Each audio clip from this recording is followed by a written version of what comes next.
Good afternoon, everyone. Welcome to the 8th live session of RSWS 2022. And I would like to take this opportunity to welcome you all, and I would like to urge everyone to please feel free and let's all mute ourselves as we go forth with this session.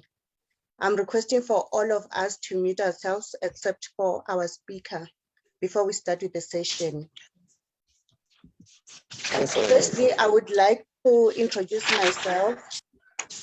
My name is Vinolia. I'm the Marketing and Event Coordinator for ISCA. Today amongst us, we have our speaker, who is Dr. Oluka Cross. Before I introduce our speaker, I would like for everyone to please mute themselves because there is some background noise which is disturbing at the moment.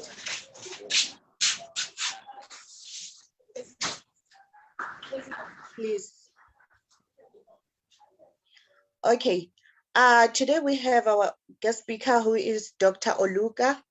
Dr. Oluka is a distinguished international scholar, consultant, and practitioner with a proven professional and ethical track record.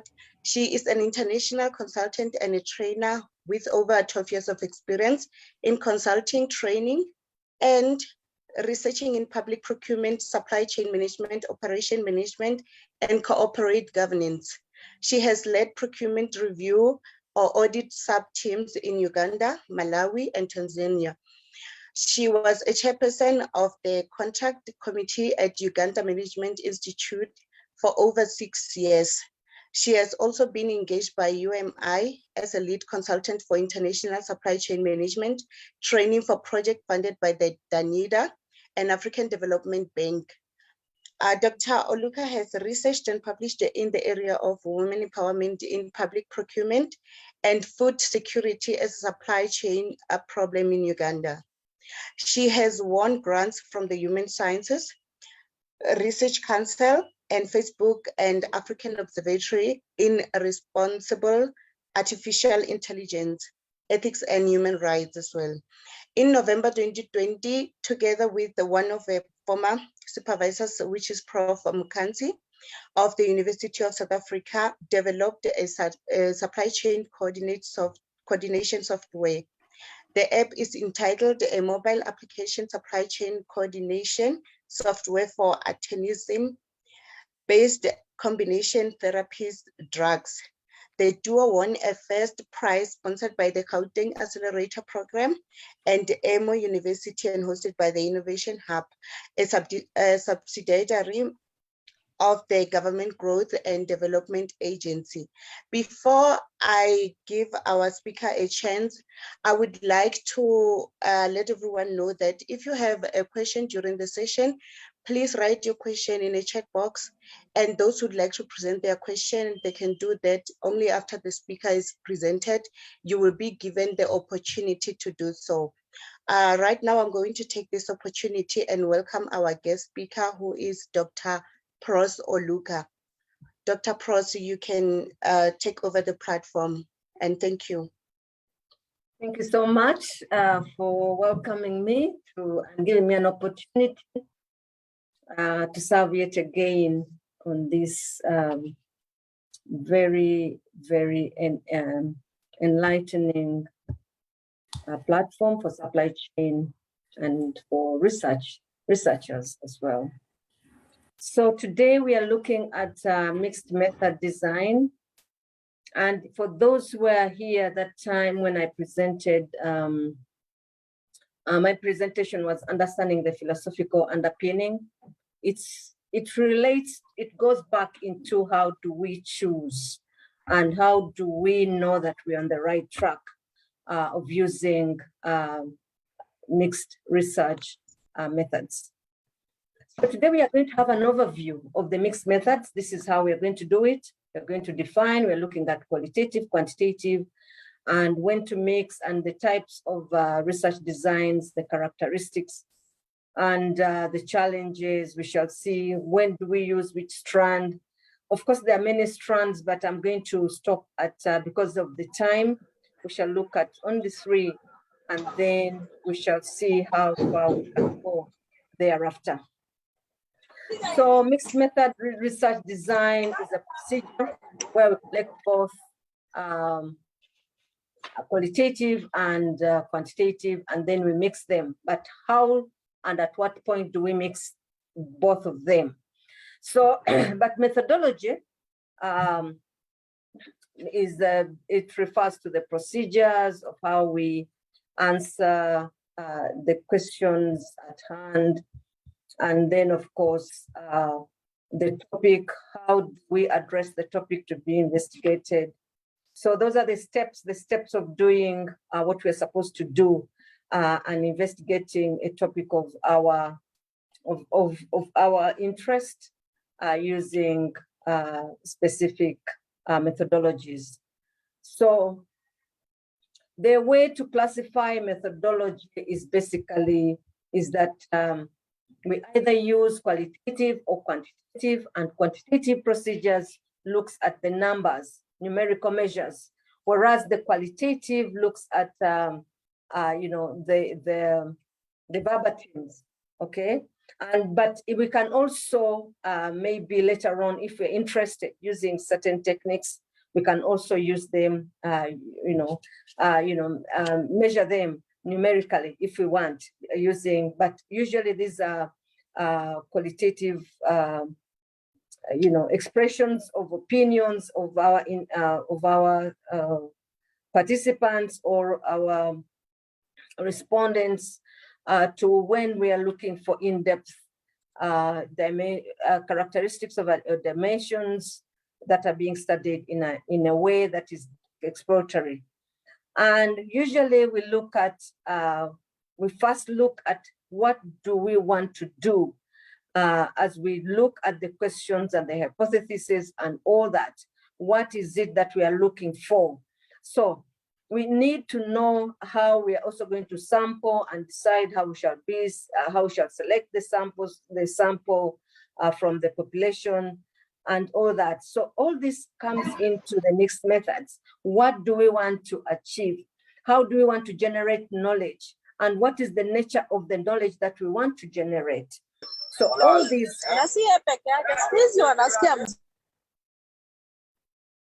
Sorry for that. I don't know.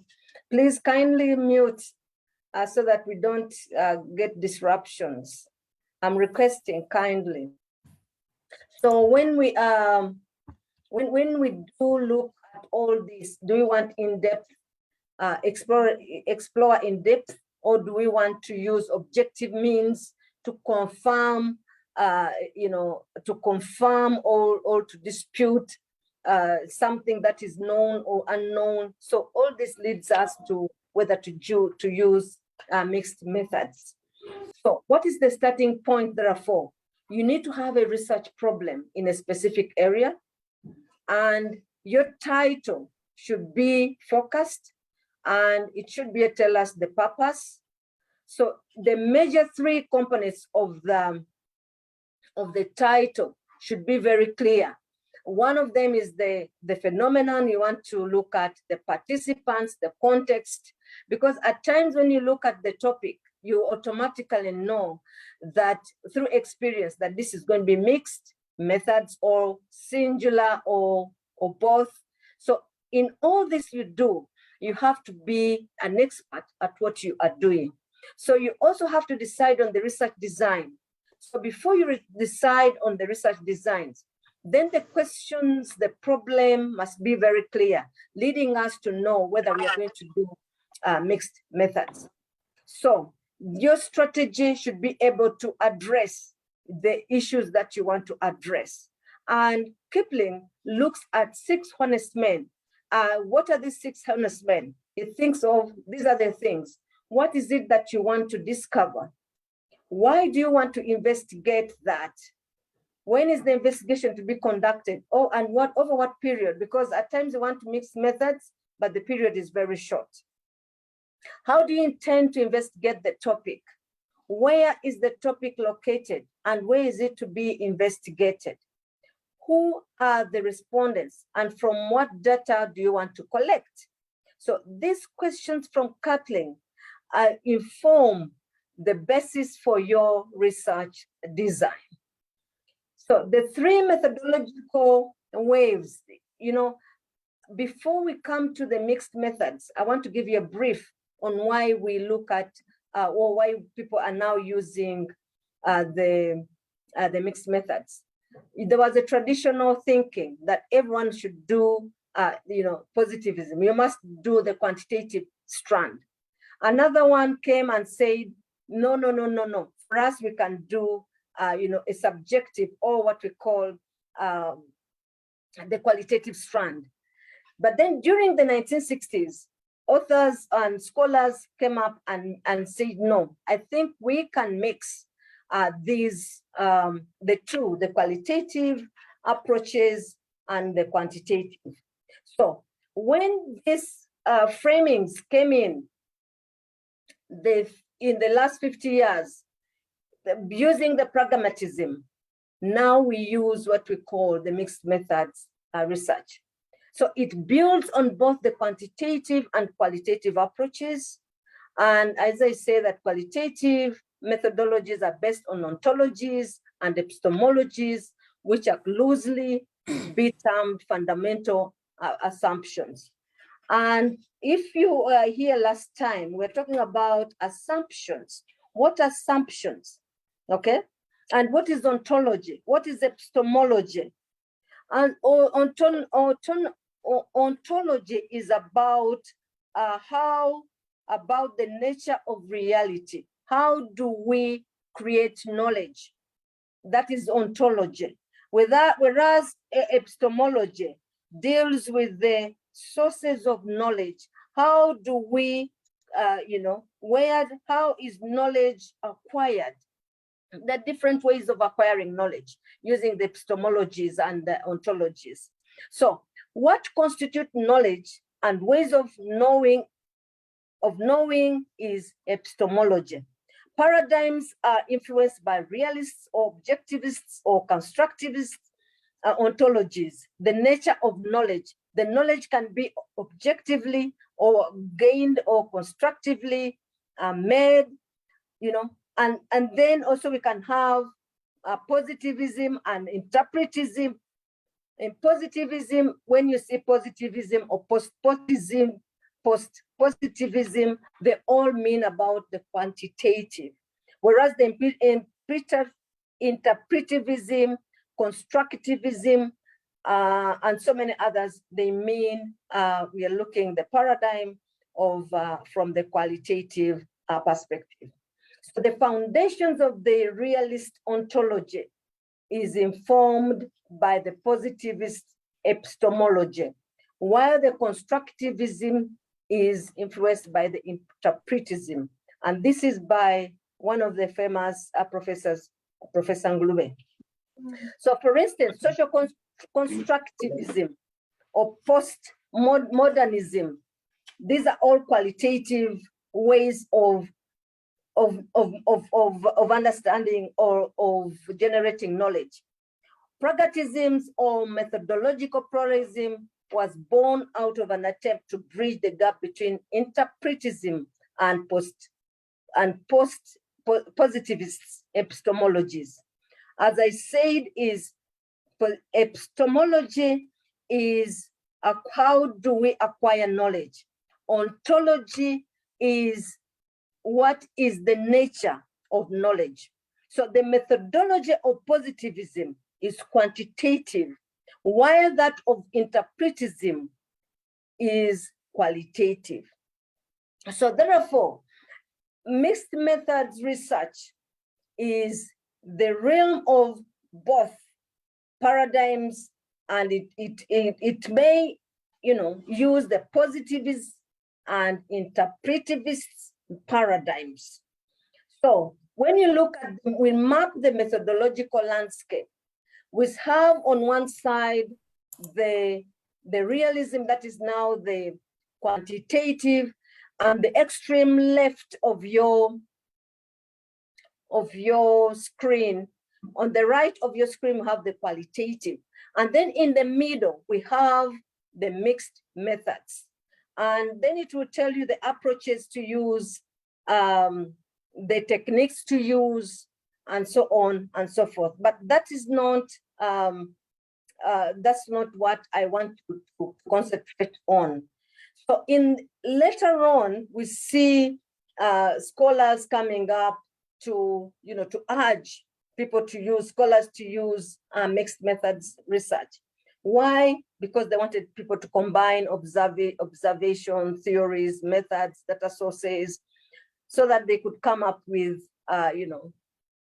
better findings, and also to have to mix them so that both the interpretists and also the positives could have a way forward, so that the paradigm was sort of are reduced. So when we see people doing all this, we find that there is a way of how to conduct these researches using mixed methods, but at the same time trying to see how and when, at what point should we mix the results. So the practice of mixed methods research has increased over the years, and many disciplines are embracing it, and it offers opportunities for innovation, looking at multiple perspectives of a particular phenomenon, and it also helps us to work efficiently with common, day-to-day researches and problems, and it helps us to recognize that third methodological movement that was talked about by Tashakoli and Tidley in 2010, that when you use both of them, then you're able to balance, the way depending on the strand that you want to use. However, the developing world is not highly visible in publications regarding or involving mixed methods. So we need to pull up the stockings, and the problem of researchers' uncertainty about how to actually do mix the methods also seems to be a high, an uphill task. And therefore, at times we mix triangulation with mixed methodology, and we think that mixed methodology is triangulation. So there are many things that, confusing many of us, maybe because we are not very sure of our philosophical assumptions, or even the ontologies and the epistemologies, and so on and so forth. However, there are 4 questions that we must answer when we are looking at mixed methods. What constitutes the structure of mixed methods? Does mixed methods have core characteristics? And what is the relationship between conceptual orientation and how do we conduct MMR? And what are methodological boundaries between MR and traditional methodologies such as quantitative and qualitative? And of course, finally, we look at also why is MMR is a distinct approach to investigating social reality, and why should we mix when they're already traditional methodologies of the qualitative and the quantitative. So 9 issues in MMR research is that paradigmatic foundations of MR must be understood. Methodological interface with MMR must also be clear. When do we use it, or why should we use it, and so on. So there are research questions, the research question or research problem in MMR should be very clear. The language or the nomenclature for basic definitions of MMR, the design issues must be clear. Analysis, when do we analyze, when do we, should we use single analysis and then eventually we converge, or so many other things. And then we also need to draw inferences, making sense of findings and credibility of conclusions. This is very critical when you're using MMR. When do you bring in the findings of the quantitative, the qualitative, and do people really trust that what you're doing is very, or you have done a good job. And then, of course, we look at the practical issues in the application of MMR. How does one develop competence in MMR? How does the researcher become a methodological authority in using MMR? So here we look at cross-disciplinary and cross-cultural applications of MMR, and many disciplines have embraced MMR. You find people who are strong in qualitative and others are strong in qualitative, but brought together, you find that you're able to supervise a student, you're able to write papers, and so on and so forth. So when do we use MMR? We are looking at Creswell 2008. Creswell says that we need to use MMR when both quantitative and qualitative data together provide a better understanding of your research problem than either type by itself. Or when one type of research, qualitative or quantitative, is not enough to address the research problem or answer the research questions. Or when you're looking at pragmatism, what is practical for you? Multiple viewpoints, so that you can, you can balance the biased and unbiased way of doing research. Also continued, when you look at Creswell 2012, also it looks at to incorporate the qualitative component in the otherwise quantitative study and to build from one phase of the study to another, explore qualitatively, then develop an instrument, and also follow up a quantitative study qualitatively to obtain more detailed information. So these are the questions you look at: a theoretical perspective, based firmly on a theory, or implicit indirectly on a theory, or what is the priority? You want to use both equally, or you want to do one quantitative, one is weighs more than the other, and how are you going to sequence your data? And at what point are you going to integrate the data? So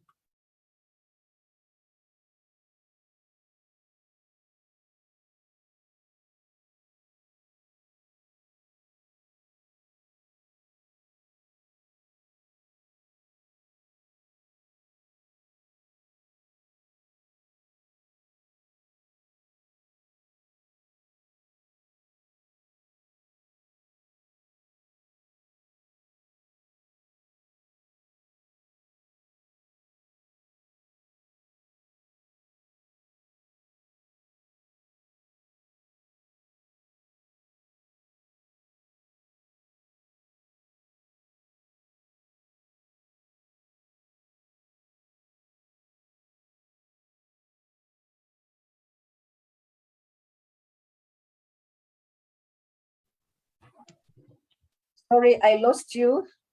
I lost the internet, just, Hello, do you hear me? Yes, we can now hear you. Yes, sorry. Yeah, we can hear you now. We can hear you. Okay. Yes, okay. So I was looking at, sorry. Yes, the rationale. When you want to test findings of first phase, you explain maybe the results of first phase in more detail, or you want to provide more complete understanding than either quantitative or qualitative alone, or you want to collect numeric data and text data. So we are going to look basically on basically forms. There are many forms, but I decided because of time to look at exploratory, convergent, and embedded. The explanatory, the first one is explanatory sequential design, where we collect data, quantitative data, and we follow it up with qualitative data, and then we interpret. Explanatory means that the quantitative is going to be, we're looking at priority. Priority is going to be on the quantitative, and then we shall follow up with maybe interviews or focus group discussions, and then we shall follow up, and then we interpret together. And then So we start by collecting and analyzing quantitative data, and then we look at, we collect and analyze qualitative data in the second phase, and then we connect the findings thereafter. And what is the purpose of exploratory design? When should we use it? The purpose is to use qualitative data to help explain quantitative results that need exploration, and to use quantitative results to purposely select best participants for qualitative study. So when do we use it? When you as a researcher and your research problem are qualitatively oriented, and of course it goes also with the questions, and then no important variables and instruments are available. The variables are known and the instruments is there. You also want to look at maybe you want to get participants who will do the second data collection, that is the qualitative. You have time to conduct the two phases, and you have limited resources. If you have limited resources and need to collect and analyze one data type at a time, and also look at the questions that emerge from the quantitative results. That is also how we can use it. The philosophical assumptions, we begin from the post-positivism for the quantitative phase, and then we shift to the qualitative phase. The strength of the exploratory design, it's appealing to quantitative researchers, straightforward to implement the two phases, and final report can be written in two phases and lends itself to emergent approaches. Challenges for using exploratory design: lengthy time to implement. Ethical approval may be also depending on your organization or your university. It may be another problem. It may take you, some organizations, some universities tell you first collect quantitative, and then you go back and collect, get approval for the second phase. So also need to decide what results to follow up, must decide the criteria for selecting participants. How are you going to select the participants? Let's say in the qualitative study, and then we need to contact participants for second round of data collection. At times there is fatigue for data collection. So the second phase is the exploratory sequential design. Here we collect first.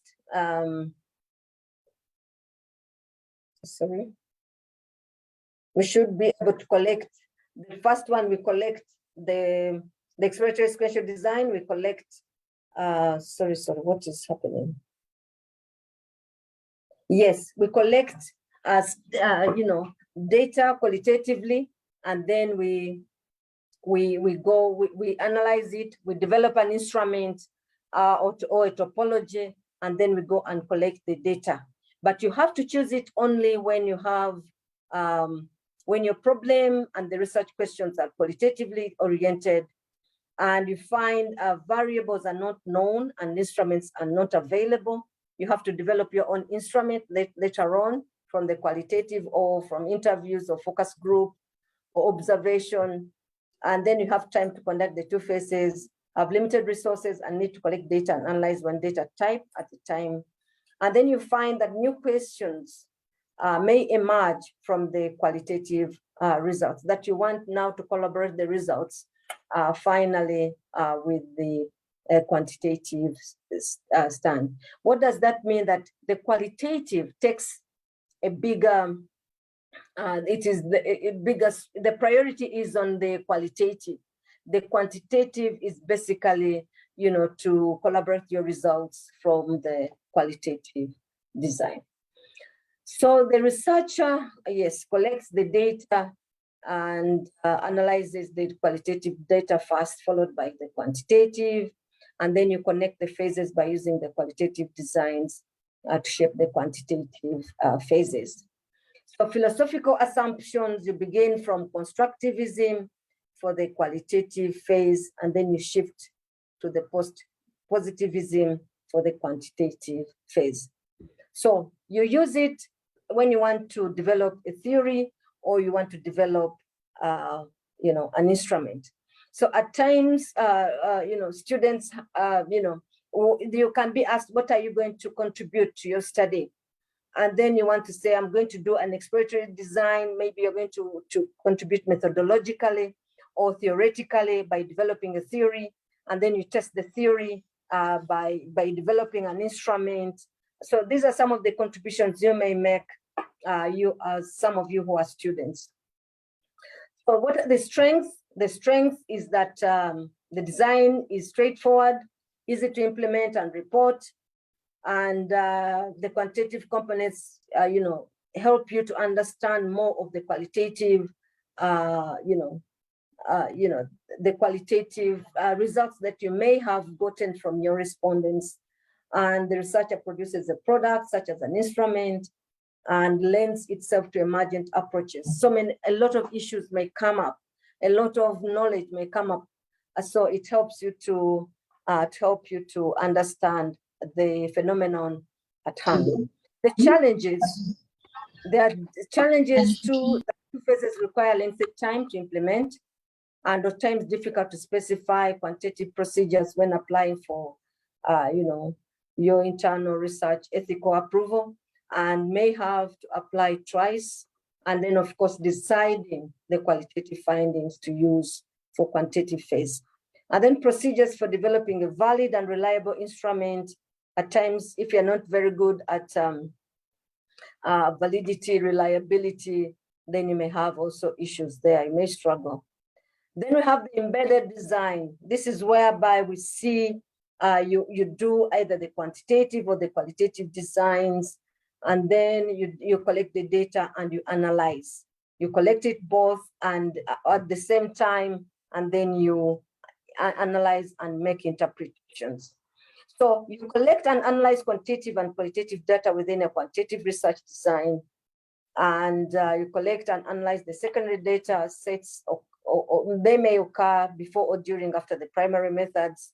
So it's a rich way of collecting data collectively together, and then you analyze and you interpret your results. What is the purpose? Is to address different questions that call for different methods and enhance an experiment, such as improving recruitment procedures. Maybe you're examining intervention processes, explaining reactions to participation, and so on and so forth.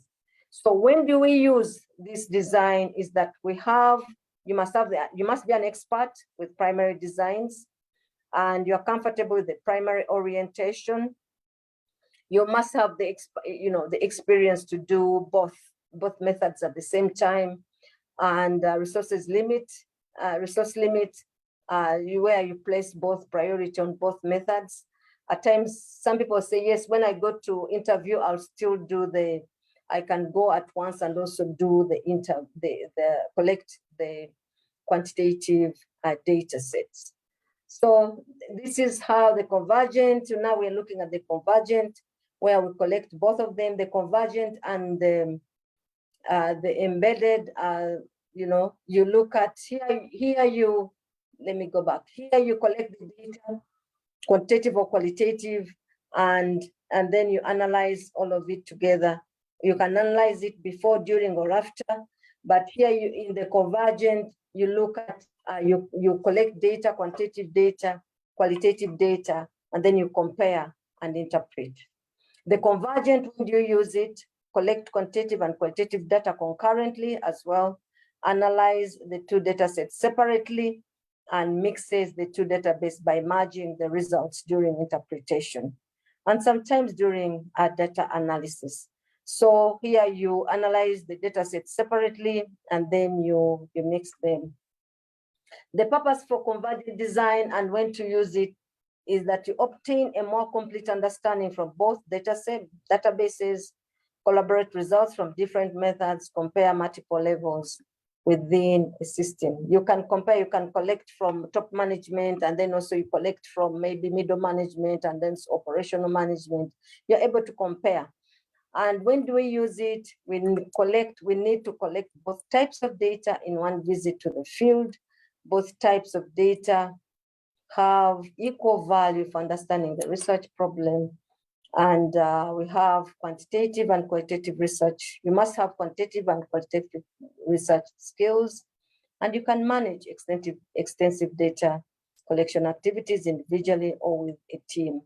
So at times we find we have to get data, what do you call them, research assistants, and you must have trained them, to do collecting data together at the same time. And then also quantitatively, you analyze the data, separately, and then you are able to compare what is coming through from the qualitative and what is coming through from the quantitative. Philosophical assumptions, and usually it is pragmatism, and common variant is spiral database variant, data transformation. You want to transform the data, and then that data validation. You also have to look at. You have to go back and also look at, you have to send the reports and see whether actually what you are reporting on is what was meant to be reported on. The strength: intuitive, efficient, lends to itself to teams, and challenges require substantial effort and expertise. Issues related to the samples and sample sizes. How are you going to, to do the sampling for both? And then difficult to compare two sets of different data, and also at times very difficult to, when you get discrepant results, at times very difficult. How do you, please, I'm hearing feedback, noise. So data collection procedures, methodology, you have to identify and be specific about the data type that you want to collect. Are you going to use observations, qualitative, quantitative, interviews, and all that? You also have to recognize that quantitative data often involves random sampling, and can be generalized to a larger population. Of course, people say also qualitative data can be generalizable. Those are debates, paradigm wars. And in qualitative data collection, purposeful sampling is used to select data, to select individuals because they have experience and they know what they have experience in the phenomena you're going to deal with. And then also we look at data collection procedures. We relate procedures specifically to the visual models in a sequential explanatory data. At times we use conceptual frameworks and hypotheses and all that type of thing. Then the qualitative observations and coding and thematic analysis within an ethnographic design might be mentioned for the second phase. How do we analyze data and how do we validate procedures? Data transformation in the concurrent strategies, we involve creating codes and themes qualitatively, then counting the number of times they occur in the data text. These days we have softwares that can do this for you. You don't have to bother yourself how many times someone has said, talked about certain things. These days you just enter the data and it will sort it for you. And then you explore outliers in a sequential model, okay, especially in quantitative data. At first, we look at we can yield extreme or outlier cases, and then we want to see what is it that these guys were talking about, these outliers. Okay, these are cases that too extreme from the normal, okay? And we look at instrument development. In the sequential approach, we have to obtain themes, specific statements from participants, and that is exploratory. And then we look at how can we use this very information to create a survey instrument. And also we look at, we examine multiple levels, we conduct a survey at one level, and then we go back and look at individuals, to explore the phenomena with specific individuals in families. Then that analysis we continue in the sequential. How do we present? In a sequential study, mixed method researcher typically organizes the report of procedures into quantitative data collection and qualitative data analysis, followed by qualitative data collection and analysis. Then in the conclusion and interpretation phase of the study, the researcher comments on how the qualitative findings helped to elaborate or extend the study using the quantitative approach. Alternatively, the qualitative data collection and analysis could come first, followed by the quantitative, but all these in either way, you have to tell us how you're going to present these two distinctive phases with separate headings of each. And if you're looking at a concurrent study, for instance, the quantitative and qualitative data collection may be presented in separate section, but the analysis and interpretation is combined, to see convergence among the results. The structure of this type of mixed method study does not as clearly make a distinction between the quantitative and qualitative study, because it's concurrent, and the results converge at one point, and then it becomes at times difficult to know at what point should we present the quantitative and qualitative. Report presentation structure in a transformative study, the structure typically involves advancing the advocacy issues. These are some of the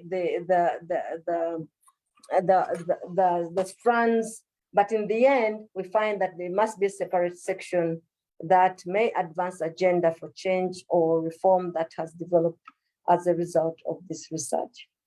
So problems that are mentioned by Creswell and Clark Plano: one data source may be insufficient, one type of evidence may not tell the whole story.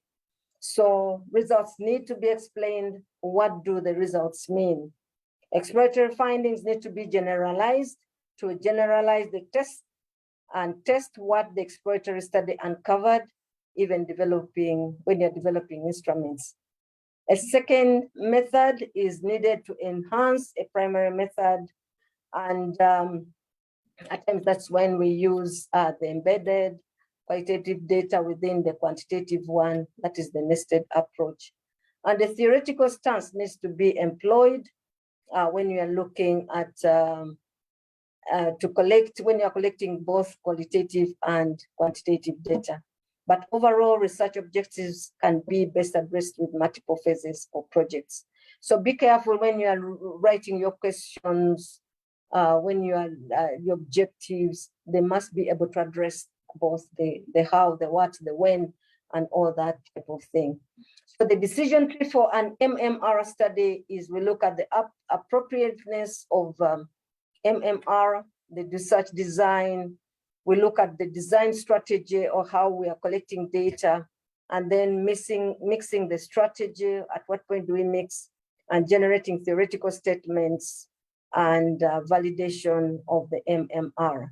It is very important.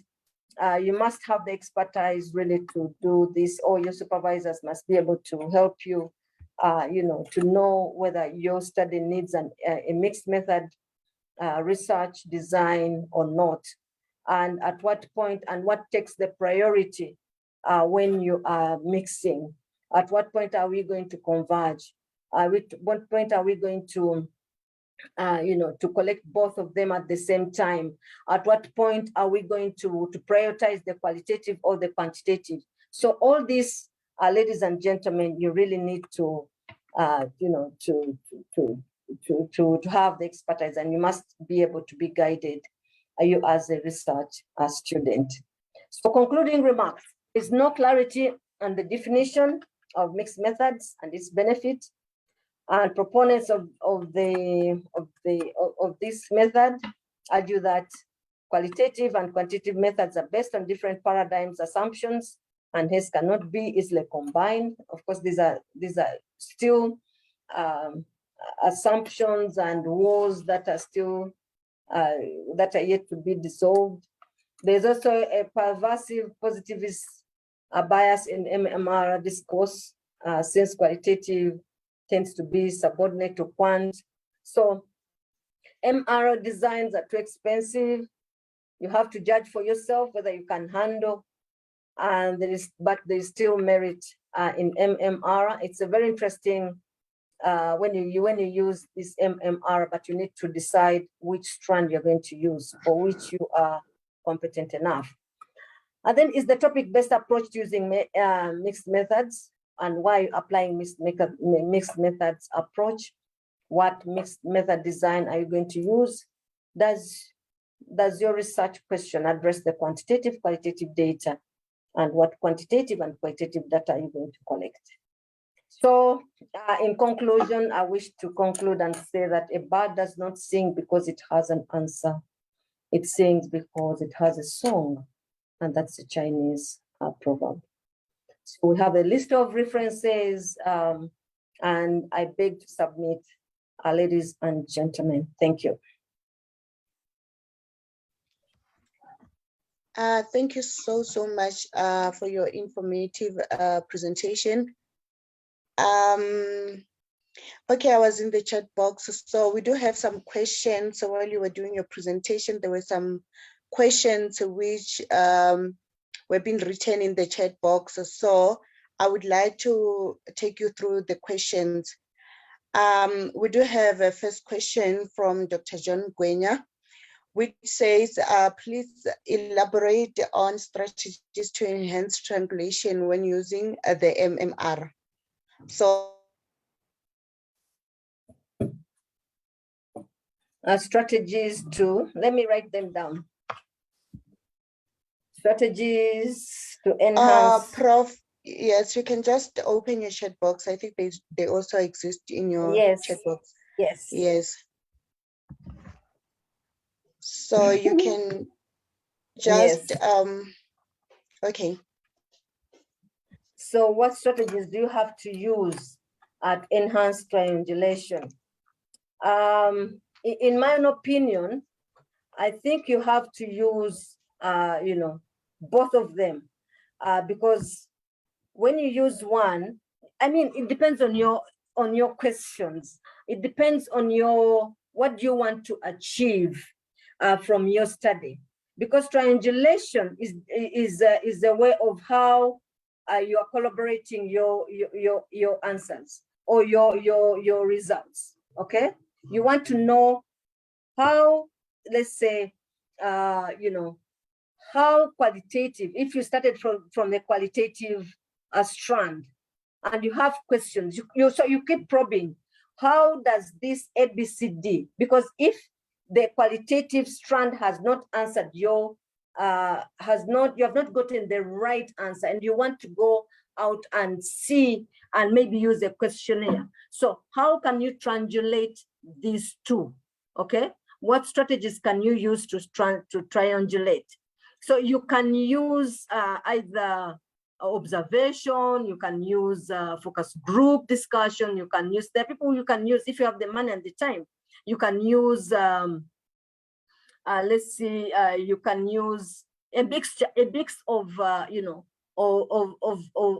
strategies. You can use either, you can start with the quantitative, and then you can go to focus group discussion, or you can go, as long as you follow the rules of, let's say, focus group discussions. What are the rules when you're using focus group discussions or interviews? Because there are people who you cannot put different people in a focus group discussion.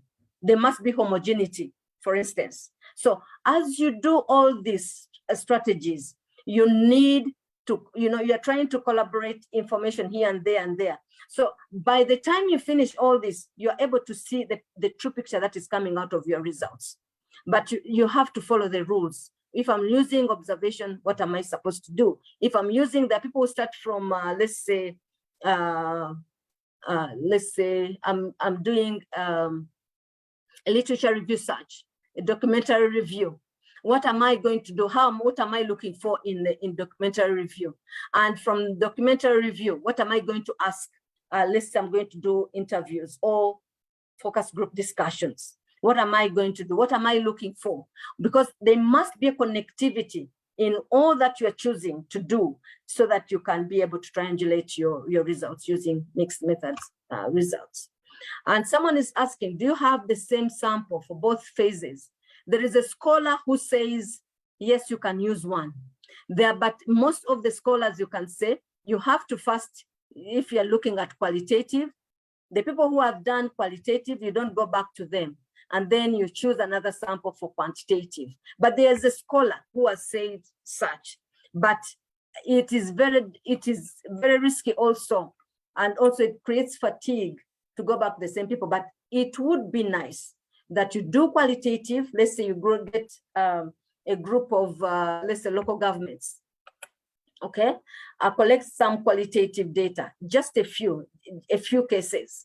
And then from those few cases, develop your questionnaire. And then you go and collect quantitative data. You don't go back to the first group you went to.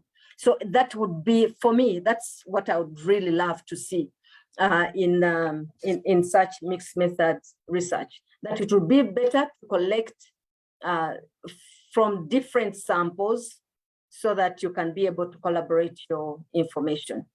And also not to create, you know, that fatigue. Already someone has told you, and then again you are, you know, no. In my own opinion and research, many scholars don't do that. And then someone, Agnes Sansa, is asking, hopefully I finish up, who are the current leading proponents? I tell you this one you can find out on your own. On your own, there are many people who are you know, there is Tedley and Tishkolo, there is Cresswell, there are many really who are. You can check down on the reference list. You know, the guys who are proposing, you know, who are the proponents of mixed methods research. Mixed methods research is a way how to analyze, collect data and analyze data, okay? And then how do you collaborate this information from the different, you know, approaches? How do you, that is the triangulation. How do you now collaborate and mix it together? That is the triangulation we are talking about. But mixed methods is basically a way of collecting data, analyzing data, interpreting data, and so on. And then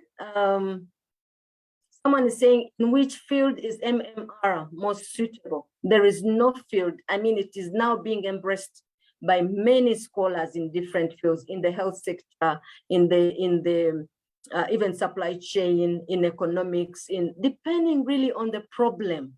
We said one of the things that we look for, what is the problem that you are trying to address? What are the questions that you want and objectives that you want to achieve from this study? So when you're looking at, someone is asking exactly what guides the research on the choice of designs, we look at how do you want to generate knowledge, okay? How do you want to generate knowledge? What is the nature of knowledge that you want to generate? And for that matter, we said, what is it? What are the nature of your questions? What is the nature of your problem? What questions are you posing? Because if you are posing the how, the how questions, then those are qualitative. So your supervisors should be able to help you to know that this is going to be a mixed method, or even you can read about it, and then you see the choice of design in MMR. If I want, for instance, to explore and the knowledge is not there, I've looked and maybe I've searched literature, and to the best of my knowledge, I don't see a questionnaire that can address the things that I want. Then I can do an exploratory sequential. From exploratory, I explore or even read I explore the literature. I read and see, you know, whether actually there is nothing. Then I come and say, no, I think I need to go and ask the people. Yes, whereas literature is hinting on certain things, but it's not comprehensive enough, I need to go out and look for more data. And I've already told you that there's certain things that we need to know. And among those that I've talked about, what is it exactly? Is the questionnaires already there? Are the variables known to you that you want to do? If the variables are known, then it becomes easier to do a quantitative, you take a bigger priority on quantitative, and also you move towards the qualitative. But at times also you may find that you don't have the expertise in quantitative, because quantitative methods at times, you must be good at quantitative, okay? Because if your priority is more of quantitative, then you must be very good at quantitative. And also now you follow it up with a few interviews here and there. But some people actually, their orientation is in qualitative. So they first do the qualitative to generate knowledge, to generate a theory. And then if they really want to have other questions that they can ask, and of course, following certain rules, then they can go into the quantitative, quantitative, the positivists paradigm. Yes, and someone is asking, what's the difference? I think that one we are finished. Who are the current? Okay, they are there. There are many who are, you'll see the list of references. What exactly guides the researcher on the choice of designs? I've done that. Samson saying, kind of recommend a paper which have MMR for us to read. You can look for Oluka. I've done Oluka myself. You can do it's a methodological paper. Oluka Monkansi, yes, 2020.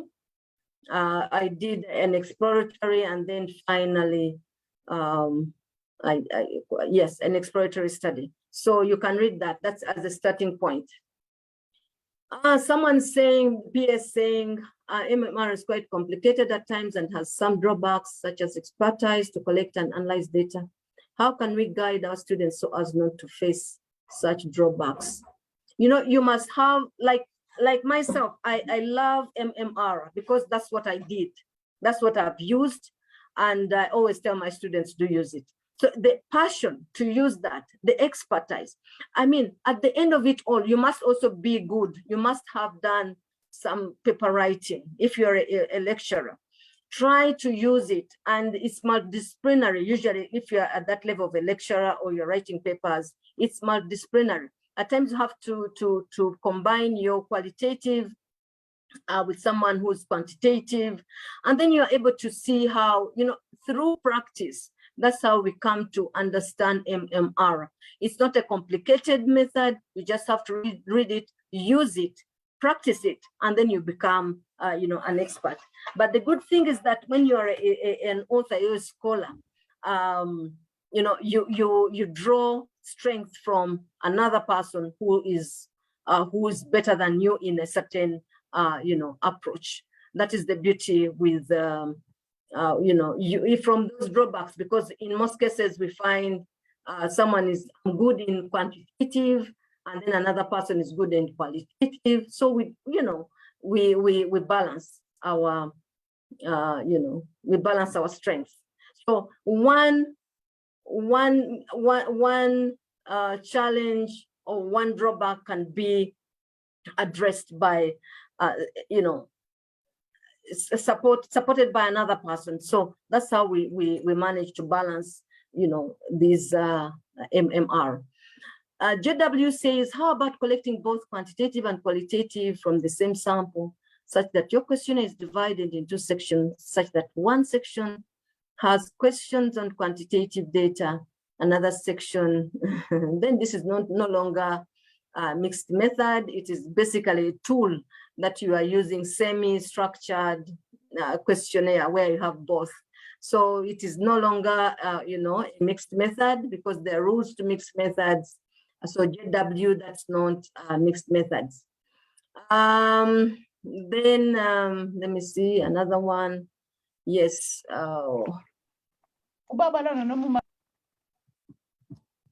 Yes. The last question relates to, let me see, up here. How about, okay, thank you, Dr. Duo and Sansa. You're asking, the last question relates to what I want to do in my study. wherein for qualitative, I ask interview managers, and for quantitative, I give them a model to complete. So with analysis, will I then analyze this separately? You know, maybe let me TM. When it starts from the word go, from your topic, from your objectives, from your research questions, I don't know what you're going to use.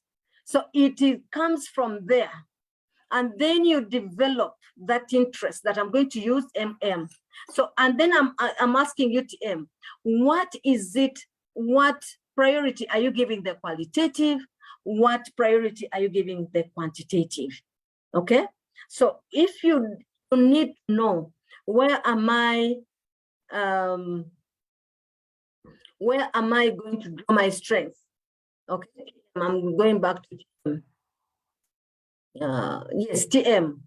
You need to know what do you want to do, because they are saying where for qualitative I ask interviews, and for quantitative I give them a model to complete. So with analysis, or which analysis, I don't know, with analysis, will I then analyze this separately? So it depends on the strand. Are you looking at the convergent? You first say you ask qualitative questions, and then I give them a model. That means that you're doing, you're doing an embedded study, okay? You are embedding, you are collecting them at the same time. You are asking and you're telling them to complete. So that becomes now an embedded, and then when you analyze them concurrently, there and then. So it becomes an embedded study. Can simulation based on model build-up followed by either focus group or interviews be considered? It depends on what do you want to do, because you're having a model and you're simulating that model, okay? And then you need to understand the different approaches, the different strands of qualitative data. Because the moment you say my design is MM, okay, and you say I'm going to use a mixed method design, then you tell us the strategies you're going to use. I'm going to use interviews. I'm going to use a model. There's a model, and the model is usually quantitative, okay? And then I'm going to follow it by focus group discussions. So, and then the next question will be, which is the priority you want to use? What is the priority you want to use? Nchube, what is your priority? Is it quantitative or is it qualitative? You know, there are rules for mixed methods, okay? And then, and the way I see it is like you're going to use a model, follow it up by focus group or interviews. I don't know what is the priority you want to use. So whether once you do this and you discuss with your colleagues, they will be able to tell you that, no, for you, you're going to use either a qualitative, an explanatory mixed methods, or you're going to use okay, and so on and so forth. So whatever you do, there are rules on each. How are you going to collect data? And which one are you going to collect first? Which one are you going to collect second? Or you are going to collect it concurrently, or you're going to embed both of them, and so on and so forth. So once you do that, then you're able to know, how am I going to analyze? How am I going to interpret? At what level am I going to interpret the results? At what level am I going to to interpret them? So whichever way, there are rules when you are doing all that, okay? Yes, it's being recorded. Very valuable for me, this session. Great. Hello.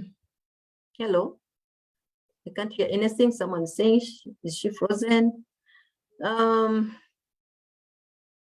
Yes, I think I've been able to answer all the questions, unless there are other questions.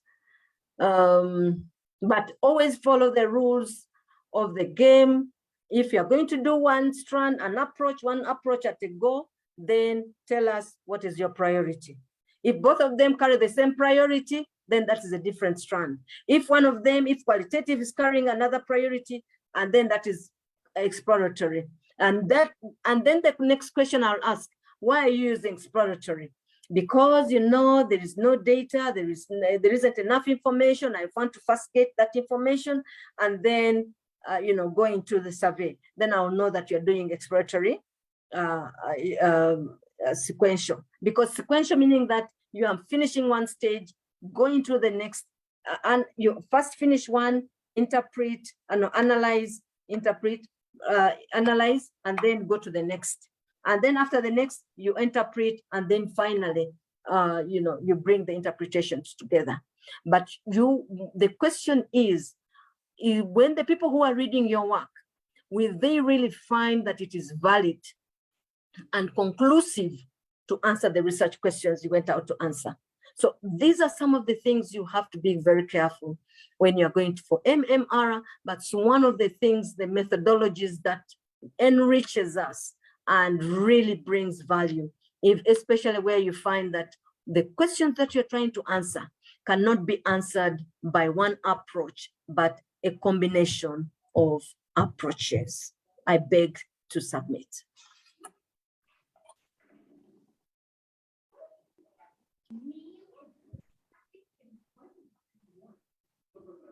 Okay, thank you so much, Prof. Oluka. Now I'm going to give an opportunity to those who would like to present their own questions. If there is anyone amongst the audience who would like to present their own question that they feel like they haven't been answered, or maybe it has not been raised, or if they feel like they want to communicate more on something, this is the right opportunity to engage with Prof. Oluka. You can just unmute yourself, but I'm gonna monitor you so that you don't speak at once. You can just unmute yourself, and then you can direct your question to Dr. Pros, if there's anyone amongst the audience. Thank you.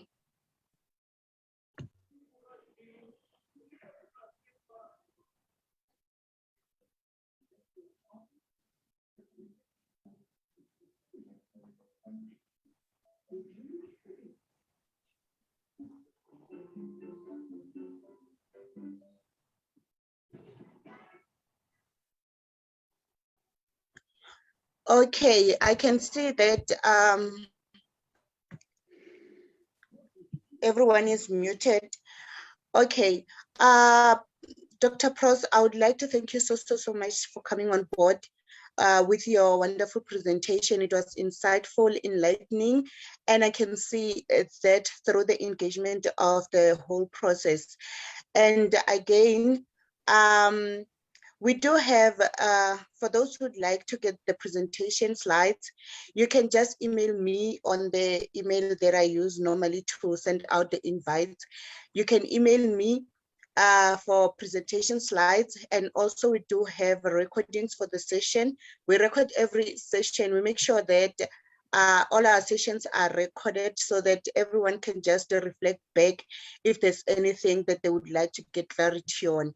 And also, oh, okay, I can see Prof. Ambe has his hand up, so I'm gonna give him an opportunity to say something before we close.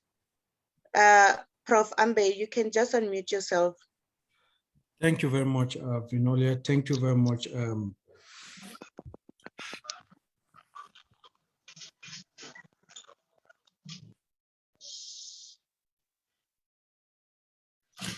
Thank you. Sorry, colleagues. Thank you very much, Vinolia. Thank you very much, Dr. Nagita. Indeed, we did appreciate the presentation. And colleague, thank you very much. For me, what I want to do now is just to inform you. I'm not sure if I'm the right person to do that, but watch out for the email from Vinolia on Monday, or probably tomorrow. ISCA will be looking for 2 research fellows on a full-time basis. And so just look at the advert, and if you feel that you can be able to make a contribution to ISCA, you can then express your interest. Thank you very much, Vinolia. Okay, thank you so much, Prof. Okay, thank you so much. I think we have come to a conclusion to our service, our session. So I would like to thank everyone who availed themselves for this session today. And without any waste of time, for those who are busy writing their emails in chat box, please email me on my email, because I'm not going to take anyone's emails as the session is closing at the moment. So we do have recordings for the session. For those who would like to get the recordings, you can just go to ISCA's social media. We do place every session that we have on the social media platforms. And also, if you'd like for me to email you together with the presentation slides, you can just email your request on my email address. I would like to thank everyone once again. And just a reminder, next week we are having a Game Changer series on the 28th of June, which is on Tuesday. So I would like for us to also support it as we have supported the session of today. And also for the next RSWS session that is coming up is going to be on the 7th of July. So I would like to urge everyone also to avail themselves on the 7th of July. Without any waste of time, we have reached our end of the session. And until we meet again next week for the Game Changer, I would like to say have a wonderful evening and do enjoy. Thank you so much again, Dr. Pros. Thank you so much. And bye to everyone. Bye-bye. Thank you.